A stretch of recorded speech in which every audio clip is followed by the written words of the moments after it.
Olá, caros alunos, vamos dar início à nossa aula 15, que a gente vai começar a unidade 2 do nosso livro Dinâmica, a gente começa o capítulo 5 agora.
Bom, o capítulo 5 ele vai apresentar o conceito de força. Tá? Como eu disse, é a unidade de dinâmica. Dinâmica, se for para resumir a definição disso, a dinâmica estuda a causa da mudança dos movimentos, certo? Ou o início ou o fim dela. É, Enquanto a cinemática que a gente acabou de fechar estudava o movimento em si. O principal conceito que vai ter aqui é força. Depois tem energia também, que é extremamente importante, mas força é o primeiro conceito, a primeira grandeza que a gente trabalha e que a gente vai usar agora até o final do ano. Tá? Não é complicado, mas a gente tem que saber lidar bem com ela. No livro, A nossa definição de força é a seguinte: força é o agente físico cujo efeito dinâmico é a aceleração, certo? Então, força provoca uma aceleração. Pelo menos é o que está no sentido de efeito dinâmico, ou seja, uma mudança no estado daquele corpo. Outra definição que eu gosto também é força é o agente capaz de mudar o estado de movimento de um corpo ou de provocar deformações. Então você pode ter um corpo que está parado, ele vai andar se aplicar uma força, ele pode estar em movimento, mas vai mudar o movimento se aplicar uma força, mas pode ter um corpo também que quando se aplica a força ele deforma, ele muda a sua forma em si, tá? E nós vamos estudar esses casos. Lembrando, já foi dito isso em aulas anteriores, força é uma grandeza vetorial, isso quer dizer que ela tem módulo, né, tamanho, direção e sentido. Então, direção vertical, horizontal, inclinada, sentido, é a seta, né? Para o lado direito, lado esquerdo, para cima, para baixo. Então, a gente representa a força sempre por um vetor, por uma seta. Então, a gente tem que saber desenhar isso. A princípio, essa aula de hoje eu vou falar força de modo geral, vai ser força, mas a gente vai aprender a reconhecer algumas forças que tem na natureza, esse ano principalmente na parte da mecânica. E a gente tem que saber desenhar essas forças nos corpos. Tá? Não é difícil, não, é até interessante essa matéria. Ela chega a ser mais simples que a anterior, até mais divertido de estudar. A unidade de força no sistema internacional é o Newton. Um detalhe importante que eu ainda não mencionei para vocês, a unidade quando recebe o nome de alguém, uma homenagem a uma pessoa, no caso aqui Isaac Newton, eu vou falar mais do trabalho deles em outras aulas, quando você abrevia, você põe a letra maiúscula. O metro é minúsculo, o segundo é minúsculo, Newton maiúsculo. Mas para escrever por extenso, você escreve minúsculo. Então, se eu tirar uma força de 10 newtons e for escrever por extenso, eu ponho em minúsculo. Se eu botar em maiúsculo, eu estou falando que tem 10 pessoas chamadas Newton naquele lugar, não é o caso. Tá? Então, cuidado com isso. Isso é bobeira, tá? Mas é interessante a gente saber a grafia correta das unidades. Então, vamos lá. Como eu disse, a força é capaz de mudar o estado do corpo. Então, olha esse corpo aqui que inicialmente está em repouso. Então, velocidade inicial 0. Você aplica uma força, ele vai andar. Ele vai ganhar uma velocidade maior do que 0 e vai ganhar uma aceleração, na verdade, né, porque vai mudar a velocidade no sentido que a força é aplicada. Outro caso seria um corpo que já está andando, sofre a ação de uma força, ele pode vir a parar. Pode andar para trás, ele pode andar mais devagar, mas vai mudar o seu movimento. Tá? Um terceiro caso seria um corpo que tem um movimento em linha reta, se aparecer uma força, ele pode mudar a direção do movimento. Então, força muda o estado de movimento do corpo. Tá? Ou, no caso, uma deformação. Essa mola está deformando, ela está mudando o tamanho dela, esticando e comprimindo, isso em função de força aplicada nela. Tá? É um estudo que vai ter mais para frente, o caso das molas, mas a ideia de mudar o movimento é importante para a gente. Agora, na aula de hoje, a gente vai ver o contrário. Em que situação que o corpo permanece em equilíbrio? Tá? O que seria equilíbrio? É a situação em que a força resultante, ou seja, você pode ter várias forças aplicadas no corpo. Pode ser 2, 10, 30 forças, mas se somadas, a gente tem a força resultante. Quando for 0, você tem a situação de equilíbrio. Eu botei ali aplicadas em um ponto material. A gente vai ver no capítulo 13, mais para o final do ano letivo, que se o corpo for extenso, não basta as forças se anularem em valores. Tá? Mas no ponto material, o que é isso? Aquele corpo que a gente não importa com o tamanho dele. As dimensões do corpo a gente pode ignorar no exercício. Se as forças somadas derem 0, você tem uma situação de equilíbrio. Primeiro caso, então, você não tem nenhuma força aplicada, ou seja, você vai somar nada, vai dar 0, a força resultante é 0, ele permanece em equilíbrio, tá? A força resultante, o vetor força resultante é nulo, e ele permanece parado. Se ele está parado, ele continua parado. Agora, poderia ter esse corpo ainda parado recebendo a ação de 3 forças, F1, F2 e F3, e somadas, elas podem dar 0. Não necessariamente, mas nesse caso aqui, se eu somar os 3 vetores, a gente já viu que somar vetor não é só somar seus valores, eu tenho que olhar a geometria, eu vou ter uma soma 0, então ele permanece em equilíbrio, ele permanece parado se ele estiver parado. Tá? Um terceiro caso seria esse mesmo corpo, com as mesmas forças, só que andando, com velocidade constante para a direita. Se nesse caso as forças somadas dão 0 também, a força resultante é 0, ele permanece em equilíbrio.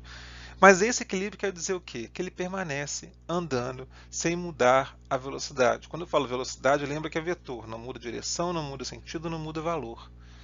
Então, quando a força resultante é zero, o corpo permanece parado ou em movimento retilíneo uniforme, ou seja, anda reto sem mudar a velocidade. Não muda nem direção, nem o valor da velocidade. Tá? Então, equilíbrio é o corpo permanecer parado porque as forças se anulam, ou permanecer andando em linha reta com velocidade constante, porque as forças também somadas dão zero. Tá?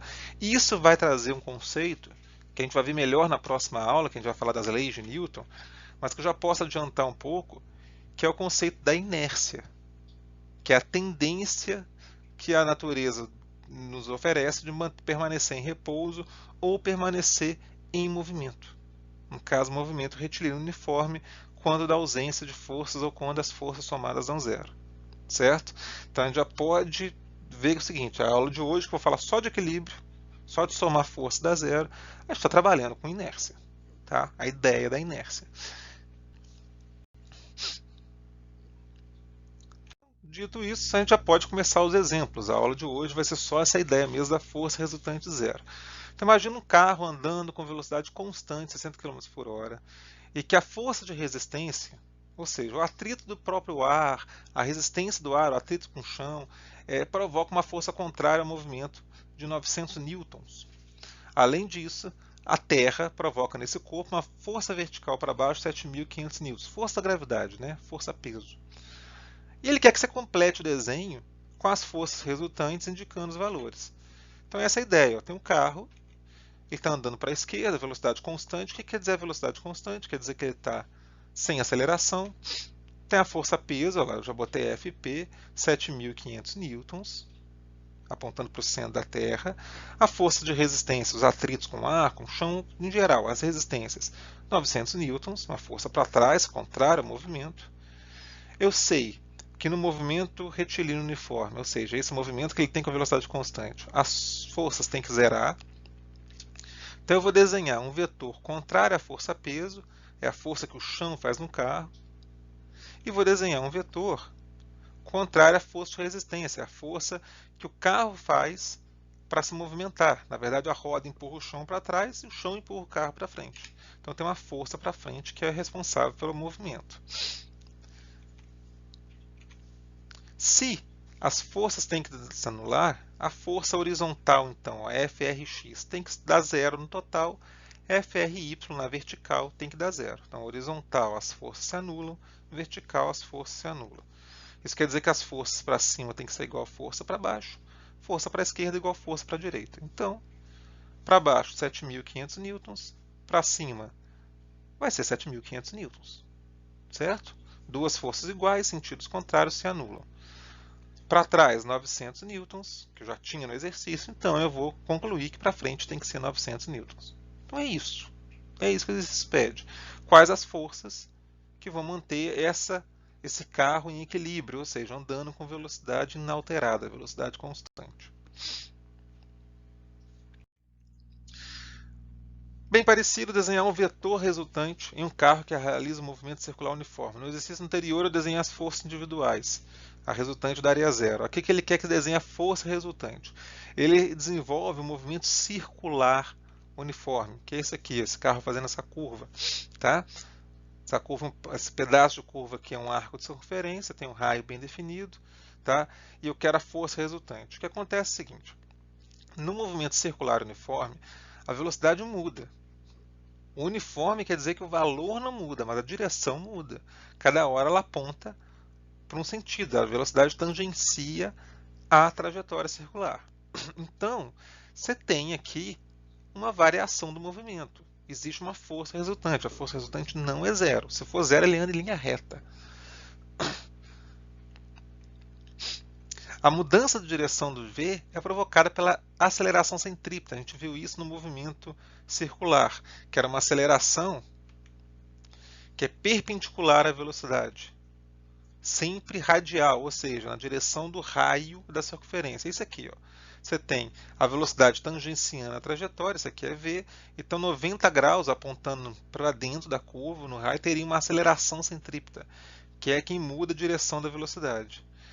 Então, se existe uma mudança que é provocada por essa aceleração, existe uma força resultante que vai ser apontada para dentro da curva. Então, todo movimento circular tem uma força resultante que aponta para o centro da circunferência.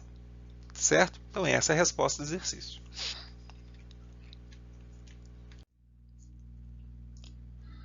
Bom, então vamos começar agora o exercício, o exemplo 3, que vai dar um pouquinho mais de trabalho que os anteriores, por isso mesmo é mais interessante, tá? Que é o caso de se determinar o valor de duas forças aplicadas nesse corpo para que ele permaneça em equilíbrio. Essas são as três forças, então eu tenho três cordas puxando o corpo. Para cima, 160 newtons, ele me deu esse valor. Para a esquerda vai ser a força F2, que esse rapaz faz, e na diagonal aqui para baixo, F3. Essa força na diagonal, ela tem um ângulo θ com a vertical, cujos valores do seno e do cosseno do exercício me deu. Então estão lá os dados, ó, seno, cosseno de θ. Bom, para resolver essa questão, primeira coisa, como força vetor, eu vou desenhar esses vetores. Desenhar um vetor para cima, um para a esquerda e um na direção da corda que está na diagonal. Para cima eu vou chamar de F1, o exercício não me deu isso. Para a esquerda ele fala que a força é F2, então vou chamar de vetor F2. E na diagonal a força F3, vetor F3. Para resolver isso, o que eu vou fazer? Eu vou desenhar essas forças nesse ponto. Esse ponto representa o objeto. Esse corpo, apesar de ter um certo tamanho, ele é considerado no exercício um ponto material. Ou seja, eu vou ignorar as dimensões dele. Então todas as forças estão aplicadas como se fosse no centro de gravidade. É um conceito que a gente vai estudar mais para frente, mas basta saber que é um ponto central no corpo onde você tem a presença do equilíbrio. No caso, acontece nesse ponto. Então, eu vou desenhar só nesse ponto, representar o corpo como se fosse um ponto. E vou arrastar os vetores para lá. Questão é a seguinte, o vetor é uma grandeza que eu posso arrastar para o lado que eu quiser. Certo? Eu não posso mudar a direção, não posso mudar sentido e nem o tamanho, mas eu posso transladar o vetor, ou seja, eu posso andar com o vetor. Então, F1, F2 e F3 eu levo para aquele ponto.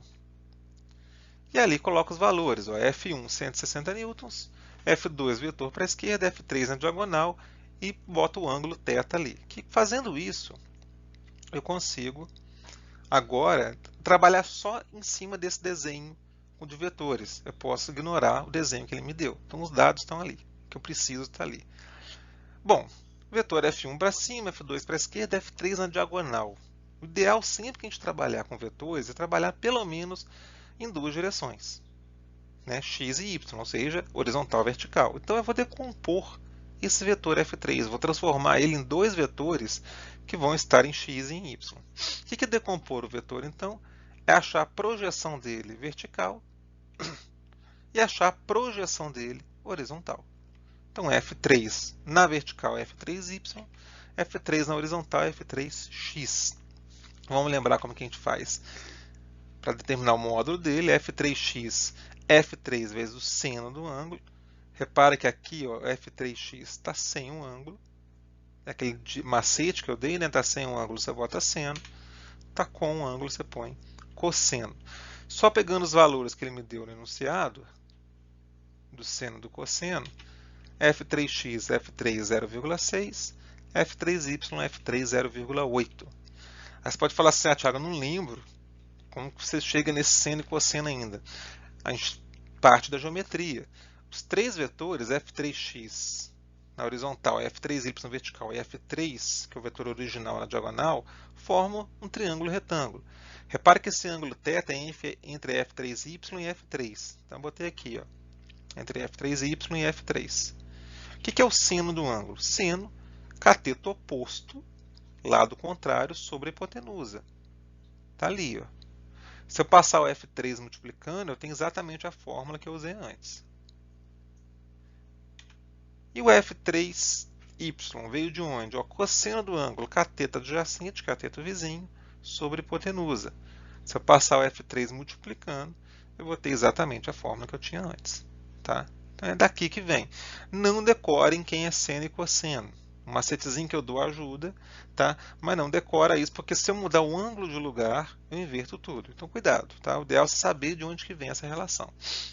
Voltando para o nosso exercício, então, eu vou tirar o F3, porque eu desmanchei ele, e vou colocar os dois que substituem F3, ou seja, F3y e F3x.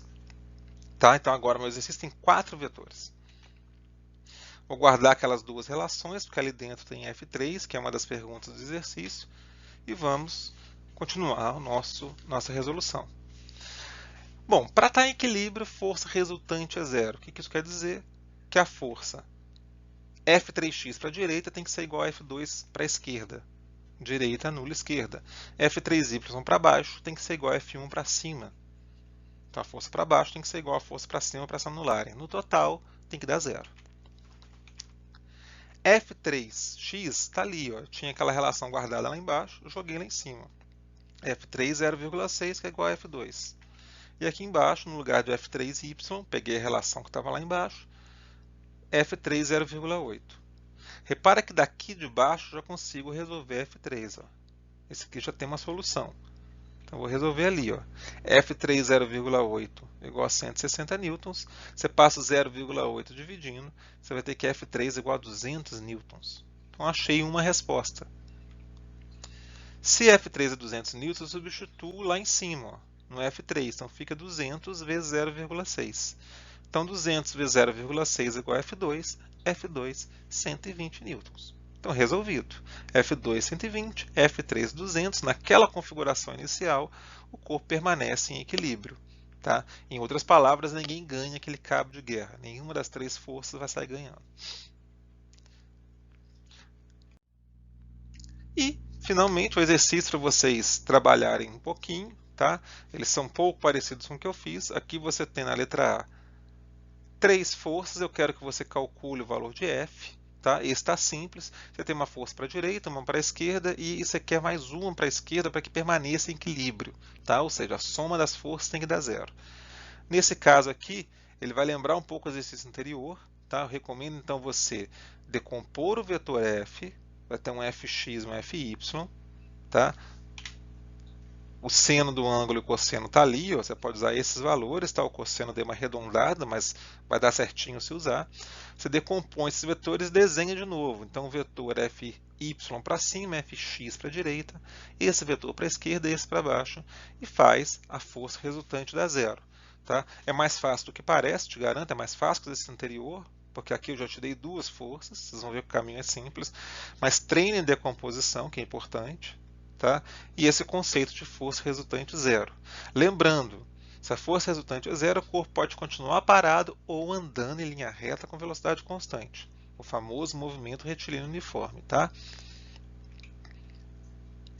Lembrar sempre de mandar para mim no e-mail com esse assunto. Tá?